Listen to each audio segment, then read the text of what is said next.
আসসালামু আলাইকুম প্রিয় দর্শক, স্ক্রিনত দেখা যাচ্ছে মোবাইলের মাঝে হেডফোন আই বই থেকে, কারণ এবার ফানিত থুইল তো ফানিত পড়ার পরেও ওয়াশ নকরিয়ে 2-3 দিন ব্যবহার করছে। এ কারণে বিভিন্ন ধরনের সমস্যা সম্মুখীন হই।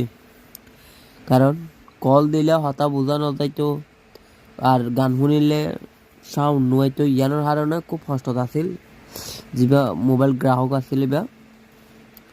তো একদিন আরো হতে হতে ভাই মোবাইলত কি দিছ, তো আই চাইলাম দিবে ফানি, তো আই বালা করি কুলি ওয়াশ করে দিলাম অটোমেটিকলি হেডফোন গিয়ে। কারণ যখনই কিন্তু মোবাইল যদি ফানিত পড়ে কি করে ফেলাইবেন, আগে ওয়াশ করে ফেলাইবেন। যদি ওয়াশ নকরেন ওনার হেডফোন আই যাবই, আর নইলে সিপিইউ আইসিত মানে সমস্যা লাগিব।